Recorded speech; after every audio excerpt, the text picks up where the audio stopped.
Baik, Assalamualaikum warahmatullahi wabarakatuh.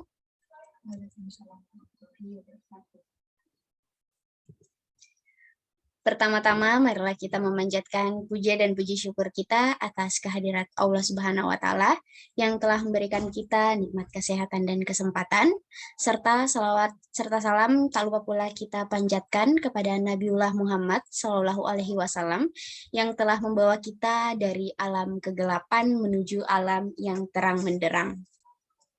Baik, pada kesempatan kali ini sebelumnya perkenalkan saya Awahyuni, NIM 19.24245 dengan mata kuliah Etika dan Tanggung Jawab Profesi Hukum kelas E. Baik, pada kesempatan hari ini saya akan mempresentasikan tema terkait dengan profesi dan officium nobile.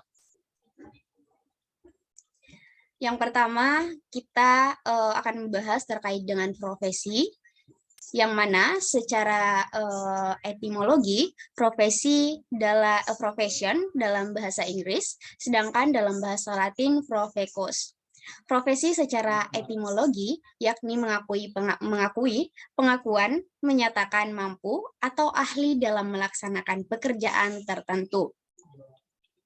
Seorang penyandang profesi boleh mengatakan atau mengklaim dirinya bahwa dia ahli jika ada bukti real yang dapat dipertanggungjawabkan bahwa dia benar-benar bisa dan mampu melaksanakan suatu pekerjaan sesuai dengan keahliannya.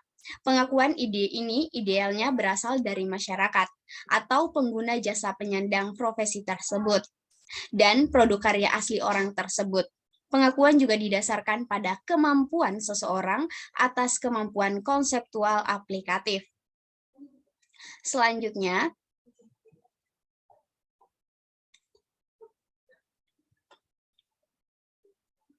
definisi profesi secara terminologi, yakni profesi adalah suatu pekerjaan yang mensyaratkan pendidikan tinggi bagi pelakunya yang ditekankan pada pekerjaan mental, bukan pekerjaan manual. Kemampuan mental di sini adalah adanya persyaratan pengetahuan teoritis sebagai instrumen untuk melakukan perbuatan praktis seperti Ikatan Dokter Indonesia, Persatuan Guru Republik Indonesia, dan sebagainya. Sedangkan contoh pekerjaan yang menggunakan keterampilan manual atau fiskal ini tidak dapat digolongkan dalam profesi, yaitu misalnya Ikatan Tukang Semen Indonesia, Ikatan Tukang Jahit Indonesia, Ikatan Penganyam Rotan Indonesia, dan sebagainya. Jika kita melakukan pendekatan secara sosiologis, menurut Vollmer dan Mills pada tahun 1972 mengemukakan bahwa profesi menunjuk pada suatu kelompok pekerjaan dari jenis yang ideal yang sesungguhnya tidak ada dalam kenyataan atau tidak pernah akan tercapai, tetapi penyediaan suatu model status pekerjaan yang bisa diperoleh bila pekerjaan itu telah mencapai profesionalisasi secara penuh. Selanjutnya, adapun 3 pilar pokok suatu profesi. Yang pertama dapat kita lihat yakni pengetahuan.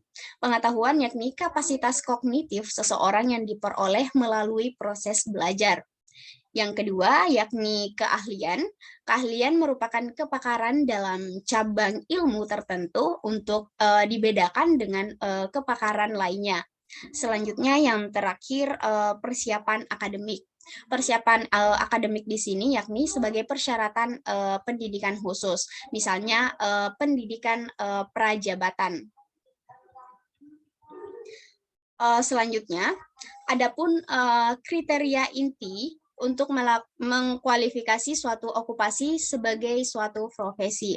Yang pertama, profesi mensyaratkan pendidikan teknis yang formal dilengkapi dengan cara pengujian yang terinstitusionalisasikan baik mengenai edukasi dari pendidikannya maupun mengenai kompetensi dari orang-orang hasil didikannya.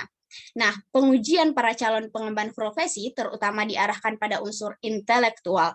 Jadi, sangat mengutamakan valuasi rasionalitas kognitif yang diterapkan pada bidang khusus tertentu. Ini berarti bahwa profesi adalah aplikasi ilmu tertentu pada bidang kehidupan yang perwujudannya akan terjamin lebih baik jika menerapkan ilmu tersebut. Dengan perkataan lain, pengemban profesi dituntut untuk menguasai ilmu yang bersangkutan atau ilmu yang menjadi hobi atau skill yang dimiliki oleh pengemban profesi tersebut. Selanjutnya, penguasaan tradisi kultural dalam menggunakan keahlian tertentu serta keterampilan dalam penggunaan tradisi, yang berarti bahwa dalam lingkungan suatu profesi berlaku suatu sistem nilai yang berfungsi sebagai standar normatif yang harus menjadi kerangka orientasi dalam pengemban profesi yang bersangkutan. Yang ketiga, kompleks okupasi atau sistem sosial pekerjaan tersebut memiliki sejumlah sarana institusional untuk menjamin bahwa kompetensi tersebut akan digunakan dengan cara-cara yang secara sosial bertanggung jawab. Nah, wujud dari sistem ini adalah berupa organisasi profesi, etika dan kode etik profesi dengan prosedur penegakannya, serta cara rekrutasi pengemban profesi. Berdasarkan kriteria ini tadi, maka secara umum dapat dikatakan bahwa profesi ini menunjuk pada kompleks okupasional yang terorganisasikan seputar disiplin-disiplin intelektual yang meliputi humaniora, ilmu-ilmu alam, dan ilmu-ilmu sosial, dan sistem-sistem kultural atau nilai-nilai yang diolah oleh dan di dalam kompleks okupasi tersebut. Selanjutnya, ciri-ciri profesi secara umum, ada beberapa ciri atau sifat yang selalu melekat pada profesi, yaitu yang pertama, adanya pengetahuan khusus, yang biasanya keahlian dan keterampilan ini dimiliki berkat pendidikan, pelatihan, dan pengalaman yang bertahun-tahun. Yang kedua, adanya kaidah dan standar moral yang sangat tinggi. Hal ini biasanya setiap pelaku profesi mendasarkan kegiatannya pada kode etik profesinya masing-masing. Yang ketiga, mengabdi pada kepentingan masyarakat, artinya setiap pelaksana profesi harus melaksanakan kepentingan pribadi di bawah kepentingan masyarakat. Yang keempat, ada izin khusus untuk menjalankan suatu profesi. Setiap profesi akan selalu berkaitan dengan kepentingan masyarakat, di mana nilai-nilai kemanusiaan berupa keselamatan, keamanan, kelangsungan hidup, dan sebagainya. Maka untuk menjalankan suatu profesi harus terlebih dahulu ada izin khusus. Dan yang terakhir, atau poin yang kelima, yakni kaum profesional biasanya menjadi anggota dari suatu profesi. Selanjutnya, perbedaan profesi hukum dan profesi khusus. Hal utama yang membedakan suatu profesi khusus dari profesi pada umumnya adalah tekanan utamanya pada pengabdian atau pelayanan kepada masyarakat. Orang yang menjalankan suatu profesi luhur atau profesi khusus juga membutuhkan nafkah hidup yang didapatkan dari kegiatan menjalankan profesi tersebut. Akan tetapi, jika dilihat pada sasaran utamanya adalah untuk mengabdi dan melayani masyarakat sekitar. Pelayanan dan pengabdian ini diberikan bahkan dijalani sebagai suatu panggilan dari yang memanggil dan menugaskan mereka untuk menyampaikan kasih kepada yang membutuhkan. Selanjutnya, adapun syarat-syarat suatu profesi, yang pertama dapat kita lihat pada slide yang saya tampilkan, itu melibatkan kegiatan intelektual. Yang kedua, menggeluti suatu batang tubuh ilmu yang khusus. Yang ketiga, memerlukan persiapan profesional yang alam dan bukan sekadar latihan. Yang keempat, memerlukan latihan dalam jabatan yang berkesinambungan. Yang kelima, menjanjikan karir hidup dan keanggotaan yang permanen. Yang keenam, mementingkan layanan di atas keuntungan pribadi. Yang ketujuh, mempunyai organisasi profesional yang kuat dan terjalin erat, dan yang kedelapan, menentukan baku standarnya sendiri. Dalam hal ini adalah kode etik. Selanjutnya, definisi pengemban profesi, yakni orang yang memiliki keahlian yang berkeilmuan dalam bidang tertentu. Karena itu, ia secara mandiri mampu memenuhi kebutuhan warga masyarakat yang memerlukan pelayanan dalam bidang yang memerlukan keahlian dan keilmuan tersebut. Pengemban profesi yang bersangkutan sendiri yang memutuskan tentang apa yang harus dilakukan dalam bentuk melaksanakan tindakan pengemban profesionalnya. Ia secara pribadi bertanggung jawab atas mutu pelayanan jasa yang dijalankannya. Karena itu, hakikat hubungan antara pengemban profesi dan pasien atau kliennya adalah hubungan yang personal, yakni hubungan antar subjek pendukung nilai. Dalam pengembang profesi ini juga, seorang pengemban profesi memiliki dan menjalankan otoritas profesional terhadap pasien atau kliennya, yakni otoritas yang bertumpu pada kompetensi teknikalnya yang superior. Pasien atau klien tidak memiliki kompetensi teknikal atau tidak berada dalam posisi untuk dapat menilai secara objektif.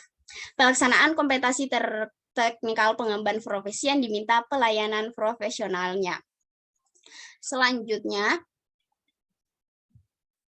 terkait dengan pemberdayaan profesi, yang mana pemberdayaan profesi ini diselenggarakan melalui pengembangan diri yang dilakukan secara demokratis, berkeadilan, tidak diskriminatif, dan berkelanjutan dengan menjunjung tinggi hak asasi manusia, nilai keagamaan, nilai kultural, kemajemukan bangsa, dan kode etik profesi. Selanjutnya, dalam pelaksanaan profesi hukum seringkali menghadapi tantangan-tantangan yang menjadi hambatan terciptanya profesionalitas di bidang hukum, yakni yang pertama, kualitas yang dimiliki oleh pengemban hukum profesi hukum. Yang kedua, penyalahgunaan dan penyimpangan fungsi dari profesi hukum.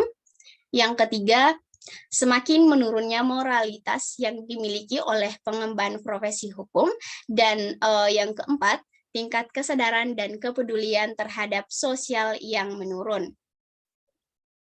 Maka kita dapat menarik benang merah dari adanya tantangan-tantangan yang dihadapi oleh profesional ini sendiri, bahwa seorang profesional harus memiliki pengetahuan yang handal dan mumpuni dalam bidang hukum, sehingga pada saat masyarakat hendak meminta pertolongan untuk menggunakan jasanya dapat dijalankan dengan sangat kompeten dan berkualitas, dengan kepuasan yang didapatkan oleh masyarakat selaku klien dalam bidang profesi hukum, maka juga akan sangat berpengaruh terhadap keberadaan hukum itu sendiri.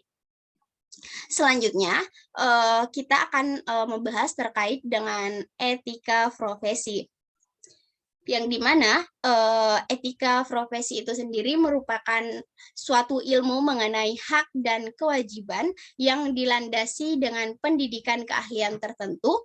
Dasar ini merupakan hal yang diperlukan dalam beretika profesi, sehingga tidak terjadi penyimpangan yang menyebabkan ketidaksesuaian. Profesionalisme sangat penting dalam suatu pekerjaan, bukan hanya loyalitas, tetapi etika profesilah yang sangat penting. Etika sangat penting dalam menyelesaikan suatu masalah, sehingga bila suatu profesi tanpa etika akan terjadi penyimpangan-penyimpangan yang mengakibatkan terjadinya ketidakadilan di dalam ruang lingkup pengadilan atau di dalam ruang lingkup hukum itu sendiri.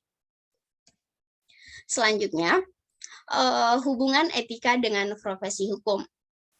Etika dan profesi hukum memiliki hubungan atau relasi yang sangat erat di antara satu sama lain, yang mana bahwa etika profesi adalah sebuah sikap hidup yang mana berupa kesediaan untuk memberikan pelayanan profesional di bidang hukum terhadap masyarakat dengan ketertiban penuh dan keahlian sebagai pelayanan dalam rangka melaksanakan tugas yang berupa kewajiban terhadap masyarakat yang membutuhkan pelayanan hukum. disertai refleksi seksama, dan oleh karena itulah di dalam melaksanakan profesi terdapat sebuah kaidah-kaidah pokok berupa etika profesi.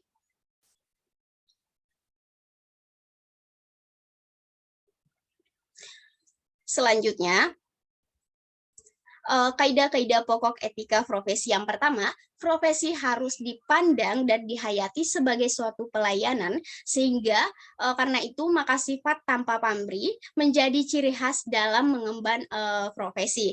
Yang dimaksud dengan tanpa pamrih di sini yakni bahwa pertimbangan yang menentukan dalam pengambilan keputusan adalah kepentingan pasien atau klien dari kepentingan umum dan bukan kepentingan sendiri atau kepentingan dari pengemban profesi itu sendiri.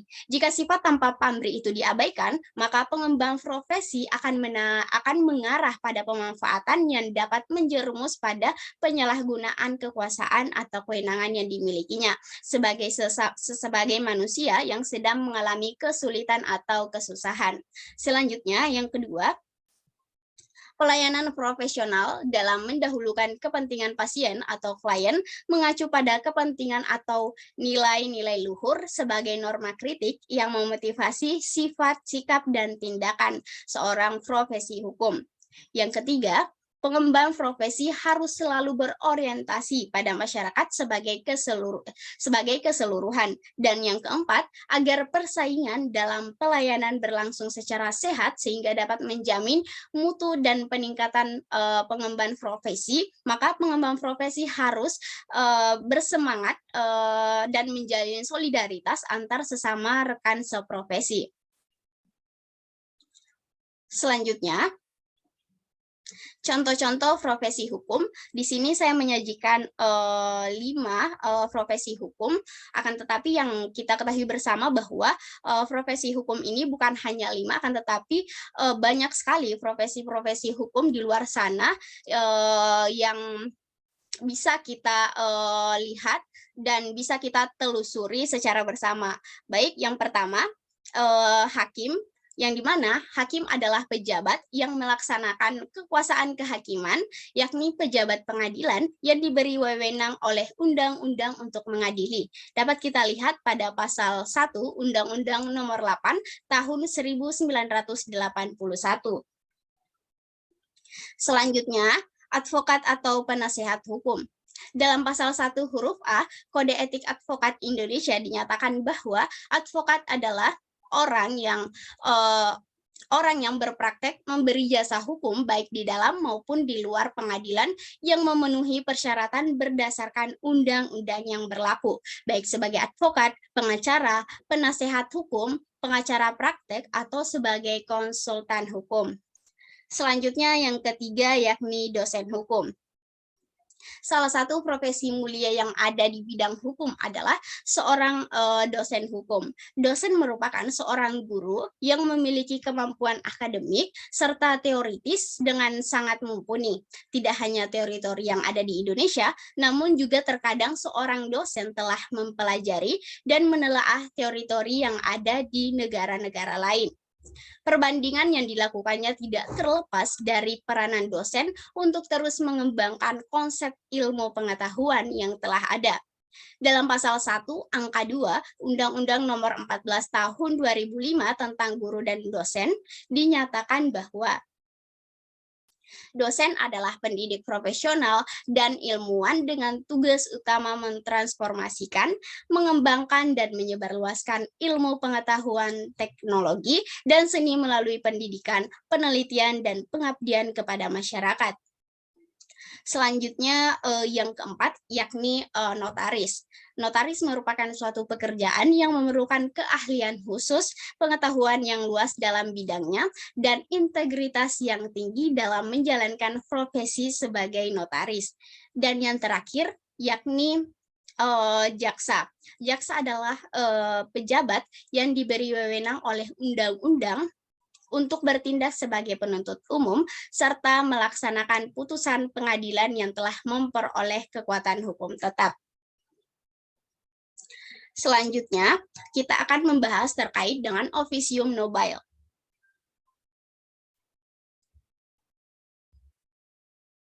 Nah, definisi dari Officium Nobel sendiri ini adalah penjelajahan dari nilai-nilai kemanusiaan atau humanity dalam arti penghormatan pada martabat kemanusiaan, nilai keadilan dalam arti dorongan untuk selalu memberikan kepada orang apa yang menjadi haknya, nilai kepatutan atau kewajaran sebagai upaya untuk mewujudkan ketertiban dan keadilan dalam masyarakat, nilai kejujuran dalam arti adanya dorongan yang kuat untuk memelihara kejujuran dan menghindari perbuatan yang curang. Kesadaran untuk selalu menghormati dan menjaga integritas dan kehormatan profesinya, nilai pelayanan kepentingan publik atau to serve public interest dalam arti pengembangan profesi hukum telah inheren semangat keberpihakan pada hak-hak dan kepuasan masyarakat mencari keadilan yang merupakan konsekuensi langsung dari nilai-nilai keadilan, kejujuran, dan kredibilitas profesi. Selanjutnya, ada 4 pilar yang disebut sebagai pendekar dalam hukum, bahkan disebut sebagai profesi yang Officium Nobel. 4 pilar penegak hukum yang dimaksud antara lain unsur penyidik atau kepolisian, penuntut atau kejaksaan, hakim atau pengadilan, dan advokat atau penasehat hukum.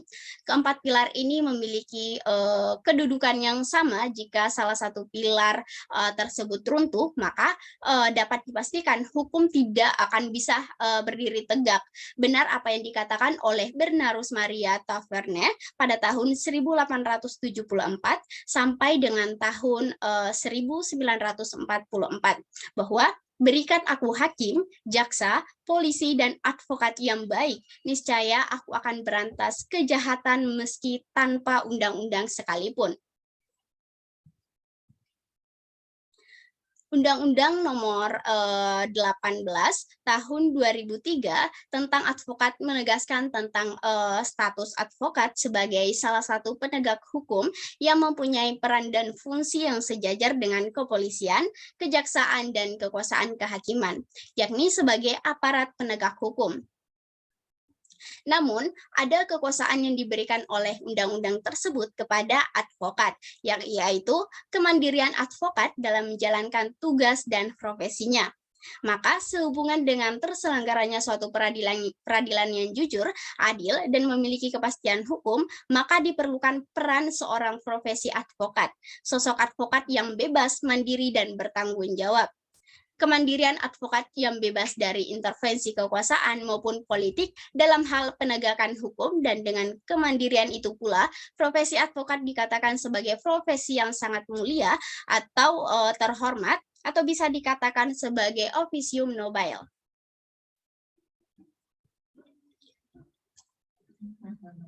Baik, mungkin itu saja yang dapat saya presentasikan.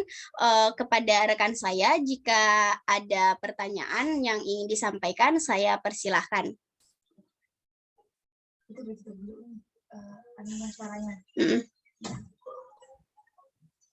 Oke, terima kasih Mbak Yuni yang sudah memaparkan materi yang tadi tentang etika profesi ya. Oke, saya cukup tertarik sih dengan etika profesi ini. Mungkin saya pengen tanya sih, menurut Mbak Yuni nih, contoh-contoh penyimpangan yang dilakukan oleh para pengemban profesi di bidang hukum yang ada di Indonesia. Mungkin menurut pengamatan Mbak Yuni sendiri, itu boleh dijelaskan?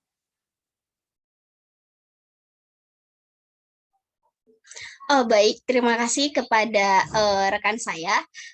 Terkait dengan penyimpangan-penyimpangan yang terjadi yang dilakukan oleh profesi hukumnya tadi. Menurut pemahaman serta pengamatan saya, penyimpangan yang sering atau lumrah terjadi di dalam profesi hukum itu yakni korupsi, yang mana korupsi itu menurut saya sudah mendarah daging di negara kita, Mbak. Jadi perlu kita ketahui bahwa sebagai profesi hukum itu seharusnya menjalankan kewenangan atau kekuasaannya itu dengan sebaik-baiknya tanpa mengambil keuntungan lebih dari tugas yang telah diberikan kepadanya. Mungkin itu saja sih Mbak terkait dengan penyimpangan yang menurut saya paling sering dilakukan oleh seorang profesi atau penegak hukum. Oke, berarti dominan lebih ke korupsi ya Mbak, kalau menurut sepahaman Mbak Yuni sendiri. Nah, yang selanjutnya, mungkin apa sih yang perlu ditingkatkan untuk dapat menjadikan para pengemban profesi, terlebih di bidang hukum ini, bisa untuk memaksimalkan kerjanya? Begitu Mbak, terima kasih. Oke, pertanyaan selanjutnya yakni apa yang perlu ditingkatkan ya Mbak? Menurut saya hal yang harus dan perlu ditingkatkan oleh pemerintah sendiri, yakni adanya integritas dari para penegak hukum tentang bagaimana dia bersikap, pengetahuan yang dimilikinya emang harus dispesifikan lagi gitu loh terkait dengan kemampuannya, sikap, kepribadian dan sebagainya. Itu adalah hal yang penting sebelum pemerintah menerjunkannya atau memberikan amanah kepada penegak hukum sendiri, dengan maksud agar ketika seorang pengemban profesi itu sudah terjun ke dalam ruang lingkup pekerjaannya itu tidak istilahnya terkontaminasi dengan hal-hal negatif yang ada di dalam ruang lingkupnya itu, yang artinya teguh pada pendiriannya untuk tidak melakukan hal-hal yang menyimpang gitu Mbak. Mungkin jawaban saya itu Mbak. Oke, terima kasih Mbak Yuni. Berarti lebih pada awalnya itu kita diberikan untuk pembekalan gitu ya, sebagai nantinya biar para pengemban profesi ini bisa kredibel, kredibilitasnya tuh terjamin gitu dalam pelaksanaan dunia. Oke, terima kasih ya Mbak Yuni atas jawabannya. Baik, terima kasih kembali kepada Mbak Nadia karena berkenan hadir pada presentasi saya untuk memenuhi UAS mata kuliah etika dan tanggung jawab profesi hukum yang diampuh oleh Bapak Ilham Yuli Isdianto. Baik, rekan-rekan, baik mungkin itu saja presentasi yang dapat saya sampaikan. Apabila ada kurang atau salah kata, saya mohon maaf. Billahi fisabilil haq, fastabiqul khairat. Wassalamualaikum warahmatullahi wabarakatuh. Waalaikumsalam warahmatullahi wabarakatuh. Terima kasih Mbak Yuni. Rekornya.